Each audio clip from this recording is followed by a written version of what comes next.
Capítulo 12. Escuridão no dia do sol. De certa maneira, a história da humanidade é uma triste saga de rebelião contra Deus. Embora haja pontos brilhantes nas páginas da história, é mais frequente que essas páginas estejam manchadas com as cicatrizes do pecado e da desobediência. Deus não criou pecadores. Ele fez os seres humanos com caráter nobre, pessoas que eram naturalmente inclinados a ser bondosas e caridosas, a ter pensamentos puros e a colocar os outros em primeiro lugar. Mas ele lhes deu o poder da escolha. Quando nossos primeiros pais escolheram um caminho da desobediência, tudo mudou. O apóstolo Paulo descreve essa mudança com clareza. Porquanto têm conhecimento de Deus, não o glorificaram como Deus, nem lhe deram graças. Antes se tornaram nulos em seus próprios raciocínios, obscurecendo-lhes o coração insensato. Inculcando-se por sábios, tornaram-se loucos e mudaram a glória do Deus incorruptível em semelhança da imagem do homem corruptível, bem como de aves, quadrúpedes e répteis. Romanos capítulo 1, versículo 21 a 23. A desobediência trouxe uma mudança do coração, como também uma mudança da adoração. Quando nossos primeiros pais escolheram desobedecer a Deus, eles colocaram seus desejos egoístas acima da ordem divina. Em essência, eles estavam adorando a si mesmos em lugar do Criador. Estavam negando e rejeitando o que pertencia a Deus por direito. Depois deles, muitos tentaram preencher o espaço vazio do coração adorando coisas criadas. Romanos capítulo 1, verso 25. Inclinaram-se diante de deuses egoístas, sensuais e cruéis como eles próprios, os quais não os importunariam com ordens morais. Como observou o apóstolo Paulo, havia muitos deuses e muitos senhores. 1 Coríntios capítulo 8, verso 5. Nenhum deles, porém, era mais popular ou mais fervorosamente adorado do que o sol. Desde os primeiros séculos, os seres humanos se voltaram para o maior dos corpos celestes, o Sol, como objeto de veneração e culto. Culto ao Sol. Os antigos egípcios chamavam o Sol de Ra-Atum. Eles o consideravam a divindade suprema. Os demais deuses eram representados com um disco solar dourado sobre a cabeça, implicando que recebiam iluminação e poder vindos do Sol. Para os egípcios, o Sol, rei de todos os deuses, teria começado o processo da criação. Os reis de Babilônia eram sacerdotes supremos do deus Sol.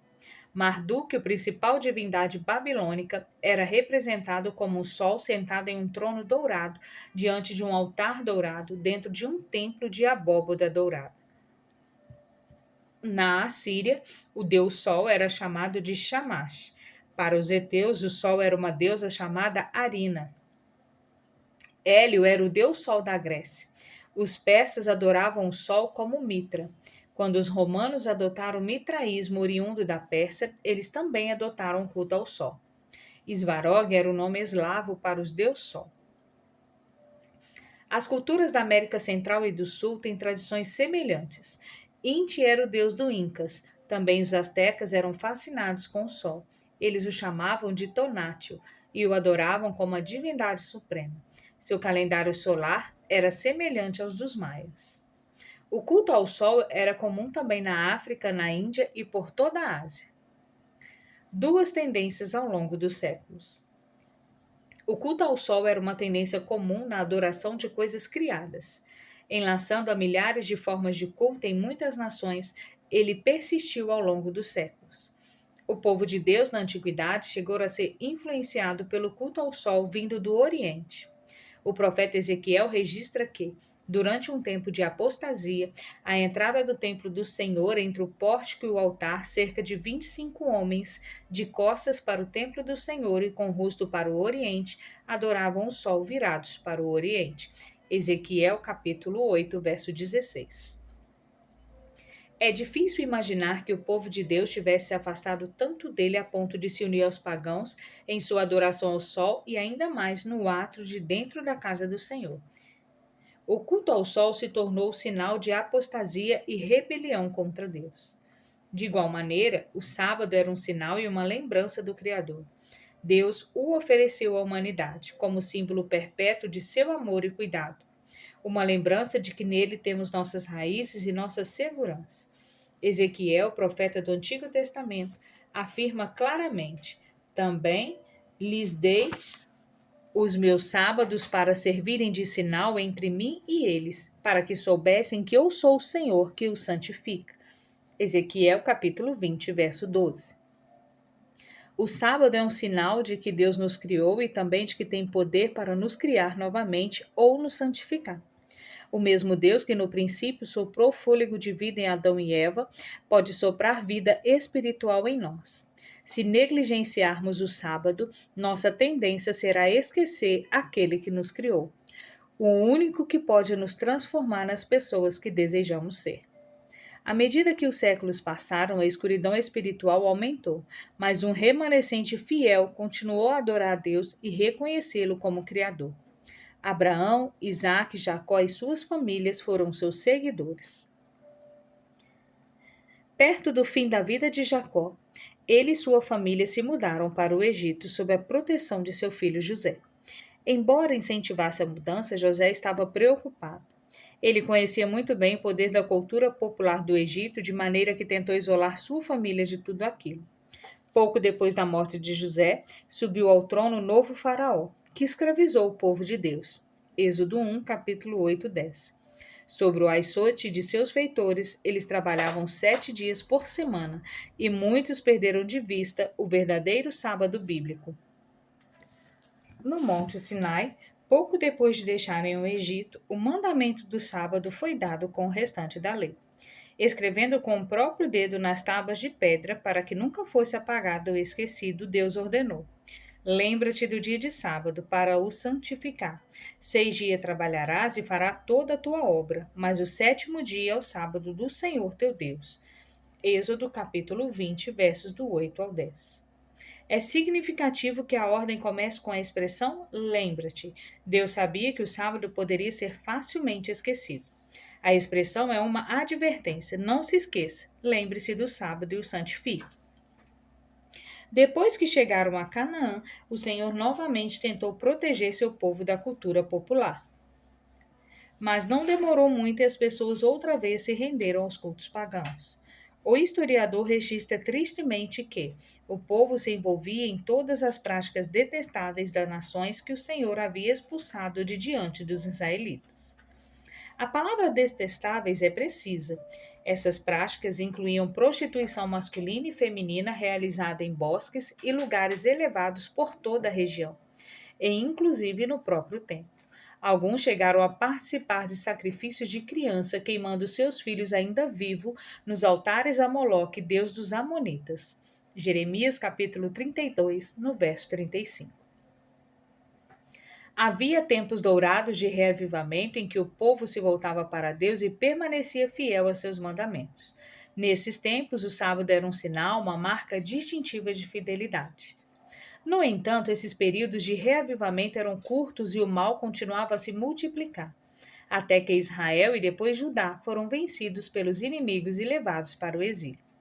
Aqueles que, muitas décadas depois, voltaram do cativeiro estavam conscientes de que a desobediência e a rebelião de seus pais os tinham levado à catástrofe. Eles desejavam evitar o mesmo erro. Infelizmente, não foram capazes de encontrar equilíbrio, chegando ao extremo de agregar à lei de Deus numerosos requerimentos feitos por homens. Foram desenvolvidos centenas de regulamentos humanos que definem cada espécie da vida. Dentro desse plano, o sábado deixou de ser um deleite, um sinal de repouso e paz do qual desfrutamos como filhos de Deus. Ele se tornou um fardo pesado e sua observância ficou engessada. O sábado do Novo Testamento. Muitas vezes, Jesus entrou em conflito com os líderes religiosos em razão do sábado. Eles o faziam lembrar que o sábado foi estabelecido por causa do homem e não o homem por causa do sábado. Marcos capítulo 2, versículo 27. Ele não hesitaria em curar e trabalhar pela salvação das pessoas neste dia santo. Nunca houve, contudo, qualquer sinal de que Jesus ou seus discípulos tivessem abolido o sábado ou falhado em observá-lo como era a intenção de Deus. Paulo foi um grande evangelista com a missão de levar o evangelho aos gentios. Romanos 11, capítulo 3. Mas ele também se preocupava com a salvação de seus colegas judeus. Toda vez que chegava a um novo lugar, ele visitava primeiro a sinagoga e falava de Jesus para os judeus. Seu trabalho sofreu oposição não somente de judeus fanáticos, como também de judeus cristãos que queriam conservar a igreja como uma seita puramente judaica. Esses dois grupos observavam cada passo de Paulo. É significativo que nem os observadores judeus, nem os judeus cristãos jamais o acusaram de quebrar o sábado. Se Paulo tivesse sido indiferente ao sábado, eles certamente teriam proclamado isso por todas as partes. Paulo escreveu aos cristãos de Colossos dizendo que já não era necessário que eles guardassem os sábados cerimoniais que fazia parte da religião judaica. Colossenses capítulo 2, versos 16 e 17. Ele estava falando de festas como a Páscoa, o Pentecostes e o Dia da Expiação. Esses eventos anuais também eram chamados de sábados porque o povo descansava ou fazia uma pausa em suas atividades corriqueiras naqueles dias. Mas os sábados cerimoniais eram diferentes do sábado semanal que está incluído nos 10 mandamentos. Paulo comparou as comemorações anuais a uma sombra projetada por alguém que estava por chegar. Jesus, disse ele, era a pessoa atrás da sombra. Agora que Jesus veio, não há necessidade de observar as sombras. Está claro que Paulo não tinha em mente o sétimo dia semanal, o sábado. Como vimos, ele mesmo continuou a observá-lo. O homem do pecado e a mudança do sábado. Paulo advertiu a igreja de que o ministério homem do pecado, um inimigo vindo de dentro, falaria em nome de Deus e causaria transtorno à causa do evangelho. Ele diz que qualquer um que não tivesse amor à verdade seria enganado, segundo a Tessalonicenses capítulo 2, do 8 ao 10. Não aconteceu tudo de uma vez ou numa data específica, mas durante o segundo século, alguns cristãos, especialmente os que moravam em cidades importantes como Roma e Alexandria, começaram a adorar aos domingos o primeiro dia da semana. Alguns cristãos fizeram isso para se desassociar dos judeus e tornar o cristianismo mais aceitável para os pagãos. John Aide, em sua enciclopédia bíblica, apresenta este conceito. Dia do Sol, domingo, era o nome dado pelos pagãos ao primeiro dia da semana, pois era esse dia que eles adoravam o Sol. Esse dia era um feriado pagão.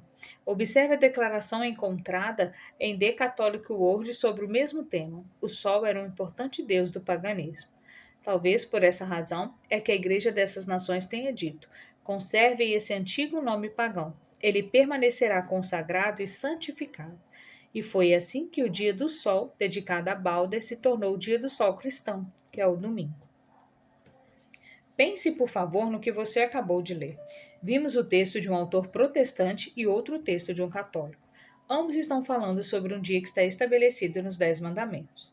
Estão se referindo a uma parte da lei que teve sua origem na criação do mundo e que foi repetida por Deus no Monte Sinai enquanto a montanha estremecia.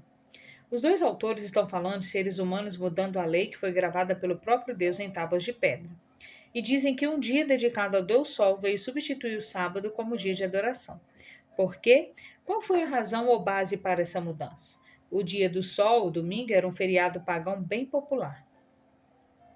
Pensando em agradar o povo, líderes da igreja se uniram a líderes civis em uma tentativa de unir o império. Os pagãos sentiam-se confortáveis com o domingo porque por milhares de anos tinham adorado o Deus Sol. Os cristãos se uniram aos demais supostamente em honra a Jesus, o Sol da Justiça, e a sua ressurreição no primeiro dia. A partir desse momento, o cristianismo se torna muito mais aceitável para a população pagã. E foi assim que dois rios que por séculos fluíram separadamente finalmente se encontraram e se fundiram: o culto ao Criador e o culto à criatura. A obediência a Deus e a obediência a decretos humanos, a Bíblia, a tradição, a verdade e o engano do inimigo. Os leais seguidores de Deus. Entretanto, nem todos foram arrastados e enganados. Ninguém sabe o número deles, mas muitos cristãos dessa época, talvez a maioria, não concordaram com isso. A mudança foi promovida por líderes de grandes cidades, especialmente Roma e Alexandria, mas em muitas regiões a guarda do sábado continuou. Tanto é que no começo do quarto século o imperador Constantino ficou preocupado. Influenciado possivelmente pelos líderes da Igreja de Roma, Constantino publicou um decreto que esperava ele pudesse resolver o assunto trazendo uniformidade. Aqui está, em parte, o Edito de Constantino, publicado em março de 321. No venerável dia do sol, venerável é algo que deve ser tratado com reverência. Obviamente, ele está falando do domingo, dia do sol. Que os magistrados e as pessoas resistentes na cidade descansam e que todos os oficiais fiquem fechados. No entanto, o esforço fracassou.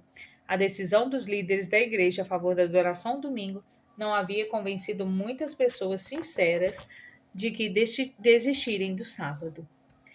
Elas também não se deixaram persuadir pelo decreto imperial. Durante a década seguinte, os líderes que promoviam a observância do domingo se reuniram repetidas vezes a fim de discutir o problema e publicar novos decretos sobre o caso. O fato de eles se sentirem compelidos a promulgar esses decretos é a mais clara evidência de que muitas pessoas continuavam a observar o sétimo dia, sábado, no começo do quarto século. Por quê? Porque essas pessoas não queriam mudar o dia da adoração.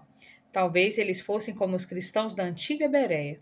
O livro de Atos registra que os seres desafiados em sua fé, esse povo, examinava as escrituras todos os dias para ver se as coisas eram de fato assim. Atos capítulo 17, versículo 11.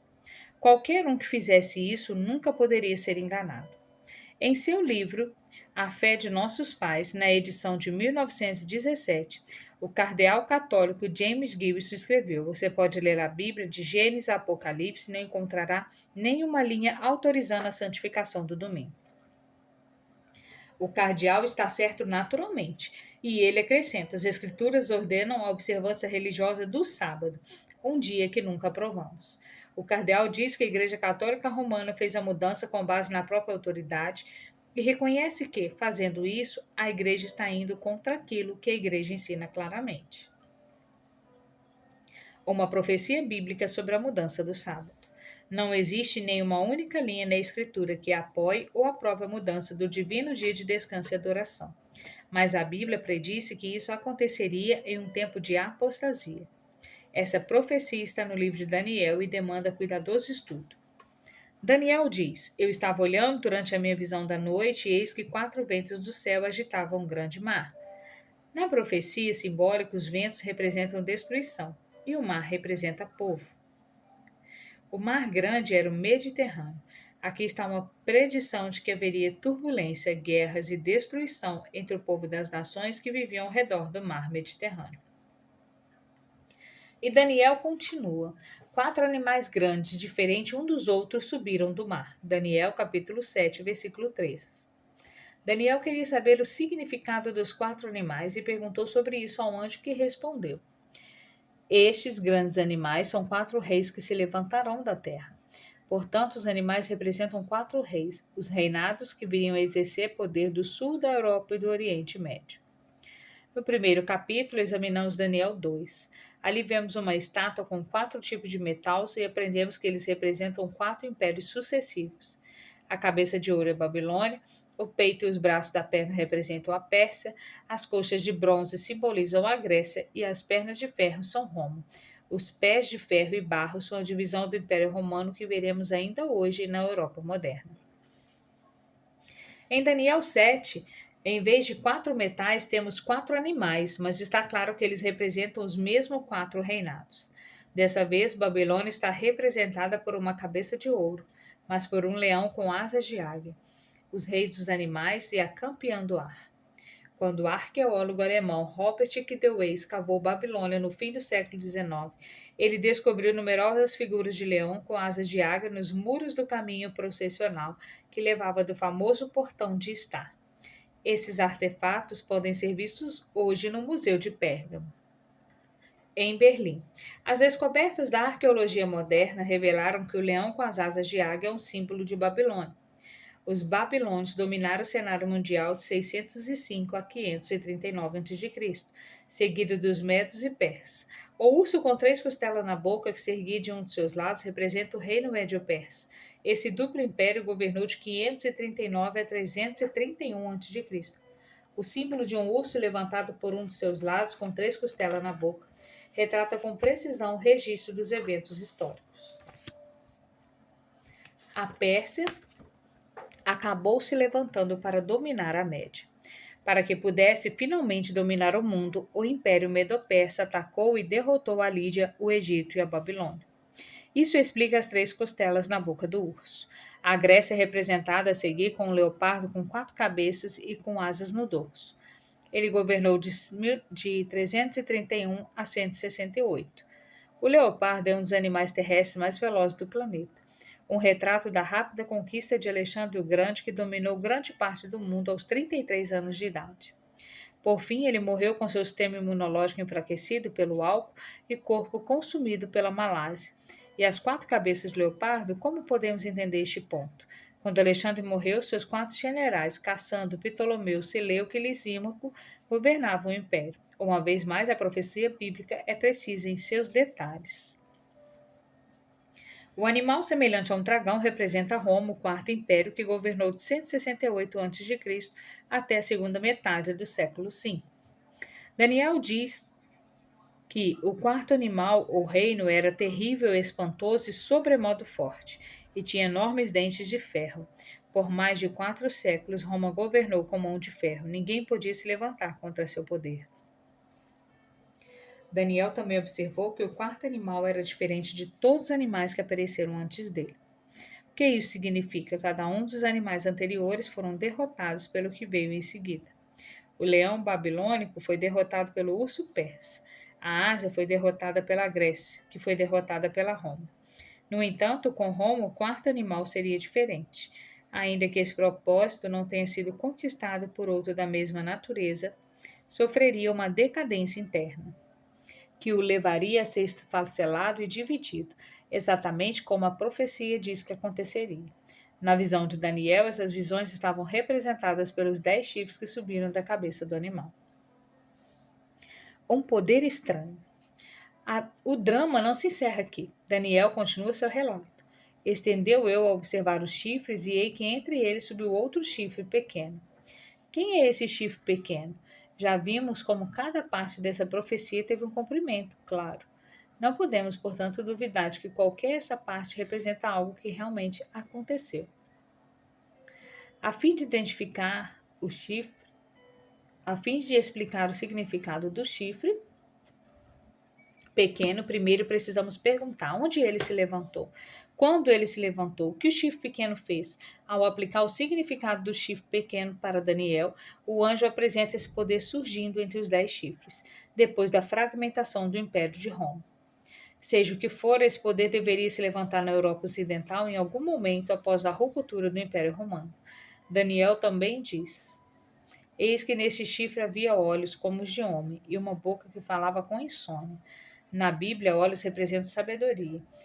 Uma profecia, às vezes chamada de vidente, porque com sabedoria divina ela vê o futuro.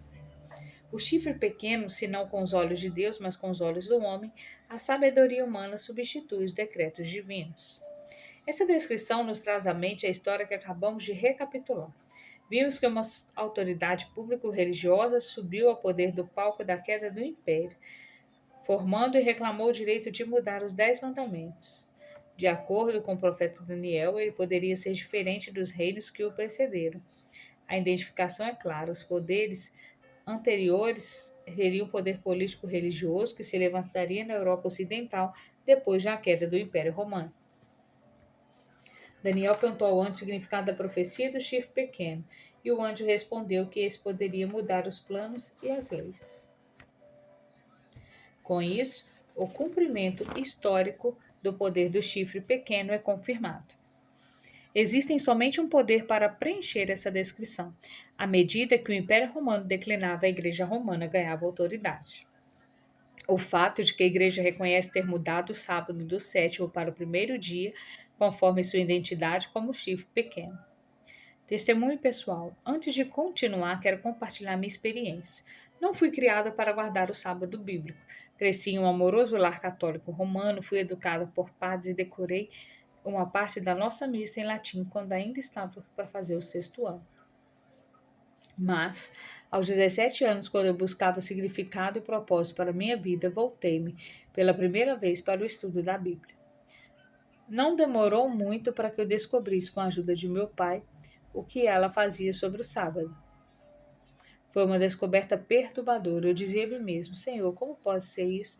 Será verdade que a igreja modificou e o sábado nos primeiros séculos precisa ser entregue com clareza? Então fui para a Babilônia e comecei a estudar. Olhei novamente o catecismo e a enciclopédia católica. Logo ficou claro que aquilo que eu estava aprendendo sobre a mudança do sábado não era algum tipo de propaganda anticatólica. Era o que a própria Igreja Católica declarava e reconhecia com toda certeza. A citação também abaixo é de Catecismo e Doutrina Católica para Convertido, de Peter German. Pergunta: qual é o sétimo dia? Resposta: o sábado é o sétimo dia. Pergunta: por que observamos o domingo em vez do sábado? Resposta: observamos o domingo em vez do sábado porque a Igreja Católica transferiu a solenidade do sábado para o domingo. A primeira vez que li isso, fiquei aflito. Realmente me deixou com os queixos angustiado. Eu orei: Senhor, como isso pode ser verdade? Preciso verificar outras fontes.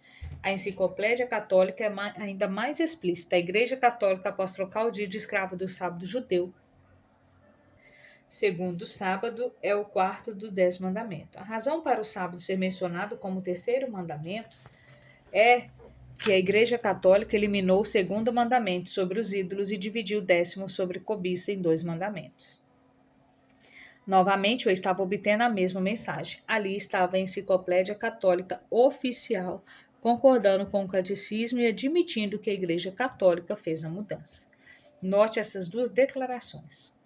A Igreja Católica mudou a observância do sábado para o domingo pelo direito divino e autoridade infalível concedida a ela pelo seu fundador. Jesus Cristo, protestante, propondo a Bíblia como seu único guia de fé, não tem razão para observar o domingo. Nessa questão, os adventistas do sétimo dia são os únicos protestantes coerentes.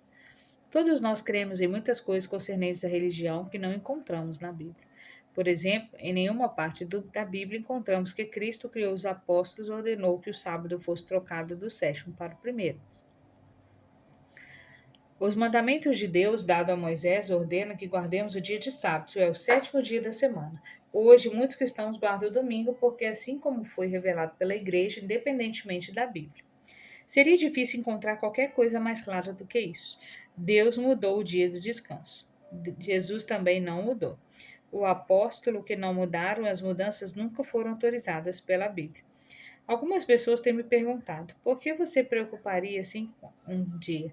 Estamos falando aqui de algo muito mais normal do que a questão de um e de outro. Estamos falando sobre adorar o Criador, aquele que nos deu a vida. E seguiremos a Bíblia ou a tradição humana? A pergunta é: quem é meu Senhor? Seguiremos os líderes da igreja humana, o venerável dia do Senhor? Escolheremos o dia que foi instituído por seres humanos e promovido por Constantino? Ou honraremos o Criador, adorando-o no dia em que ele separou? Escolhemos o dia que foi observado por Jesus e todos os seus discípulos e buscaremos a Deus no dia que será o dia da adoração da nova terra, logo que Jesus vier.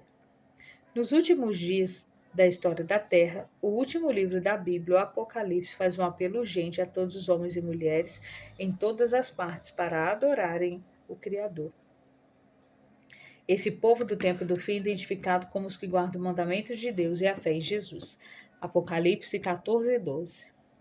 Qual a sua decisão hoje? As evidências são claras. Você ficará ao lado do jejum ou dos fiéis de todas as épocas que são obedientes aos seus mandamentos? Faça uma simples oração.